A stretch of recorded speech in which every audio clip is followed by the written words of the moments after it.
skal ske, det er, at hesten forstår signalet. Altså at hesten overhovedet, og når hesten, det er det, der er genialt med øvelsen i paraden, for vi ved, at alle heste, de vil være i stand til at kunne flytte sig frem og tilbage. Så der er noget indlæring i det her også. Fordi har vi en hest, som har lært sig, altså snart den mærker kontakt med tøjlen, så gør det modsatte, nemlig duk.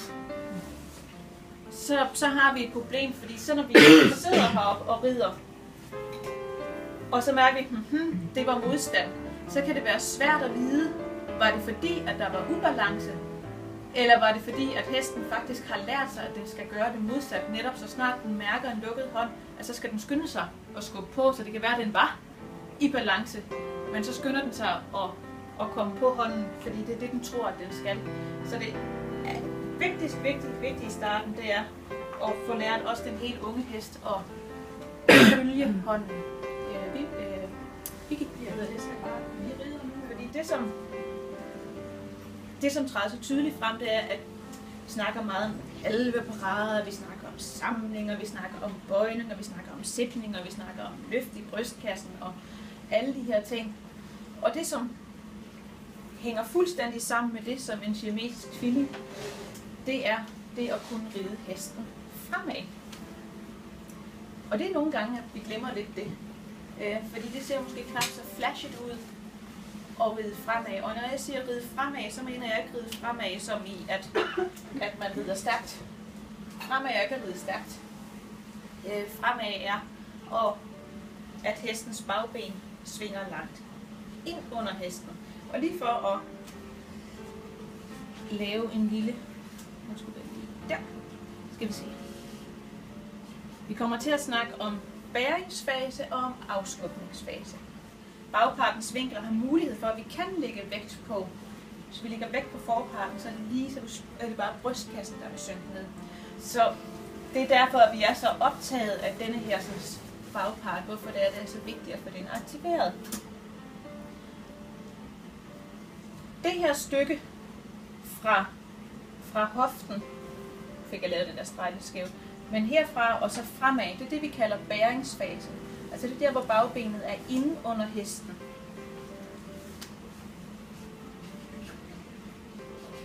Sådan. Og det, der er fra hoften og bagud, det er det, vi kalder afskubbet. Fordi Steinbrecht, for eksempel, han siger, at man lukker hånden, og så mærker man, om der er nogen modstand. Hvis man mærker, at hesten er soft i hånden, så er det fint. Men hvis man mærker en lille modstand, så går man ind og korrigerer det bagben, der behøves at blive korrigeret. Så går man ind og korrigerer og får et bagben til at svinge frem til det, som man behøver for at kunne få bæringen og balance. Så det er også det, han mener. Altså først bagbenene frem, og så lægge vægten tilbage. Og det er jo lidt paradoksalt, det der med, når vi siger, at vi skal have bagbenene til at svinge hen til tyngdepunktet, fordi det er jo nogle gange lidt en fortalelse. For hvis vi nu bare skulle hænge hesten op i loftet, så skulle den hænge i jordlejet. Så skulle vi tage et bånd, og så skulle vi hænge den op i loftet i jordlejet. Det er der hestens tyngdepunkt er. Og bagbenene kan jo i sagens natur ikke komme helt derhen, når det er, at vi rider hesten i en frem og frem for eksempel. Så derfor så, man kan sige, Steinbrechts halve parade passer utrolig godt til den første lange del af hestens uddannelse, at når man rider hesten enten frem og ned, frem og frem, men det samme gælder jo naturligvis også i samling. Men hvis der man prøver at samle hesten, der kommer en modstand i hånden, jamen så rider man lidt frem igen og prøver at få korrigeret det bagben og finde balancen, og så kan man lægge vægten tilbage. Så hvis der vi får et bagben til at svinge, og grunden til, at vi overhovedet behøver for de der bagben reddet fremad, det er, at hvis der er, vi skal have flyttet tyngdepunktet helt her tilbage, så er der alt for lang vej, så vil man mærke modstand i hånden, så vil man mærke bagbenets afskub i hånden. Og i forhold til at ride fremad, Så kan man ride fremad på 2 måder. Man kan faktisk ride fremad på 3 måder. Hvis man kan sige det på den. Jo, det kan man godt. Enten så kan man gøre det på den måde, at man både øger fremadgrebet og samtidig øger afskubbet. Så kan man ride fremad på den måde, hvor det er, at man bæringsfasen bliver den samme, men at man øger afskubbet rigtig meget. Og det er ofte det, der sker, ser jeg i hvert fald, hvis det er, at man tager en helt uuddannet hest, som ikke har lært, hvad den skal stille op med en halv parade, og så bare rider fremad i et relativt højt tempo, så sker det, at man får en hel masse store skridt, og hesten, cover ground, hvad siger man på dansk? Altså, den kommer hurtigt hen over jorden, men det er altså afskubbet, der er blevet forøget, og så havner hesten på skuldrene. Og hvor man typisk vil mærke, at hesten kommer i hånden, altså hvor det er, man skal så bliver det tungt, fordi så mærker man bagbenene i hånden. Hvis du mærker en lethed i hånden, at hesten tager den halve parade, jamen så var der et bagben, man kunne lægge vægten tilbage på. Det vil sige, så var der et bagben, der svang fremad her, sådan at man kunne flytte vægten tilbage. Mærker man en modstand i hånden, så var der ikke noget bagben at lægge vægten tilbage på. Eller at hesten var i ubalance i skuldrene, eller der kunne være forskellige andre steder, at hesten havde lukket sig for at kunne tage den halve parade. Det er derfor, at det ikke går bare at ride en hest fremad, og så bare prøve at trække den kort i håbet om, at man så når de der bagben. Fordi gør man det for tidligt, så sker der nemlig det modsatte. Og det tror jeg også de fleste af jer har set forskellige steder, hvordan det kan se ud, når det bliver modsat. Altså prøver man at samle hesten, og så i stedet for at bagbenene kommer længere ind, så kommer de egentlig nærmest længere bagud. Eller man kan se, at bækkenet står lidt sådan der, og så står og hopper lidt lige op og ned i en piaf, i stedet for at brystkassen kommer op mellem forbenene. At bagbenene løfter noget af brystkassens vægt, så det er noget af en vægtstangseffekt, der skal til her. Frem på forparten. Det hjælper ingenting. Så der bliver vi nødt til at lægge vægten en lille bitte smule tilbage, sådan at bagbenene kan nå tyngdepunktet. Så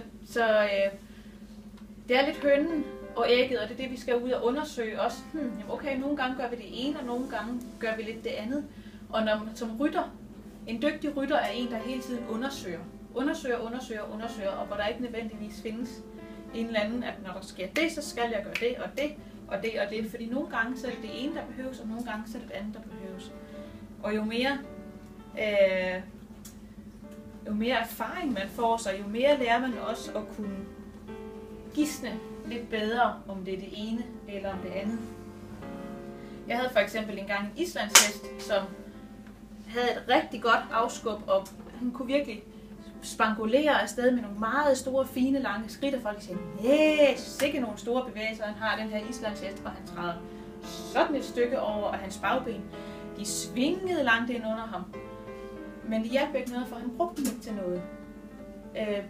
Der kom ingen vægt på, altså han havde den her stadigvæk, så man kan sige, hvis man bare brugte den term, som hedder, at bagbenet skal svinge op i sporet eller træde over, det hjalp ikke noget der. Så med ham, der blev jeg faktisk nødt til at uddanne ham så tilpas meget, at jeg kunne samle ham lidt, sådan at jeg kunne få en god fremad. Fordi for ham var det ikke muligt at få en god fremad, før det var, at jeg havde en god samling. Og ved nogle andre heste er det omvendt, at der bliver man nødt til at starte den anden vej med, at starte med at have fokus på at få en god fremad, for så at kunne samle. Og for nogle heste, der er det bare omvendt, at der bliver man nødt til, der hjælper det ikke at ride fremad, fordi det vil ikke føre nogen steder hen. Der bliver man nødt til at gå ind og samle lidt, og så kunne ride fremad for at få en bedre fremad. Og det vi jo er interesseret i, det er god bevægelse. Ofte så er vi bare interesseret i det der med at få den gode samling, fordi det er jo det, vi skal med alle de her leder og alt det her. Men det er altså lige så vigtigt at få en god fremad, for uden nogen god fremad har vi ingen god samling, og uden en god samling har vi heller ikke en god fremadridning. Og give efter på en måde, sådan at hesten kan følge med i en forlængning. Og der plejer Bent at beskrive, han har sådan et billede med, at når man tager hånden, åbner hånden og tager hånden en lille bitte smule frem, så skal man ikke tage hånden hurtigere frem, ind at bagbenet kan nå at gribe med frem. Det er det, der er hele pointen, det er, når man har lagt vægten tilbage, så når man åbner hånden en lille smule og forlænger, så skal man ikke gøre det hurtigere, end at hesten kan nå at gribe med frem med sine bagben. For hvis man tager en halv parade, så lige bliver buff, så er man væk, så kan hesten ikke nå at gribe frem. Det er det, man kalder at træde til hånden, eller mærke bagbenene i hånden, kalder man det. At mange af de der små tests i hånden, og hvis man mærker den her lille modstand, så går man ind og rebalancerer hesten, for at kunne få balance, sådan at den kan åbne sig for, at den bliver soft i kroppen, så den kan tage imod en halv parade. Og det samme er i vores krop. Fuldstændig det samme. At sidder vi og spænder et eller andet sted, eller har et eller andet, jamen så er vores krop så er der heller ikke et energiflow. Hvis der er vores skulder for eksempel, så det ikke får lov til at være en del af bevægelsen, jamen så er vi heller ikke åbne i vores krop. Og man kan heller ikke være åben i sit krop, uden også at være åben i sit sind og i sit sjæl. For er der en lille, nu skal vi, kom så, halv parade, så vil der bare den der kæmpe ambition om, nu skal det altså være. Eller hvis der hesten bliver ved med at gå på hånden og gå på hånden og gå på hånden, og man tænker sådan, nu har jeg øvet det, her sådan det. Det gør også noget ved den måde, som man så bruger sin hånd på. Så at åbne kroppen og åbne sindet hænger fuldstændig sammen på samme måde som forlængningen og samlingen, for du kan ikke have det ene uden også at have det andet.